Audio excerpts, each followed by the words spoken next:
Ating finished product ng fermented na banana trunk. So yung ginamit pala dito ay yung mga matitigas na part ng saging.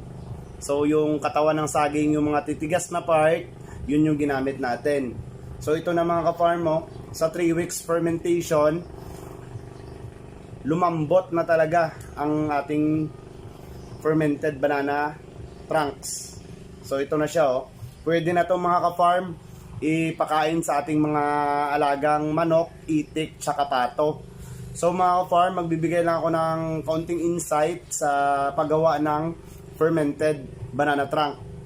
So ang mga materials pala na ginamit, syempre puno ng saging, yung ginawa nating fermented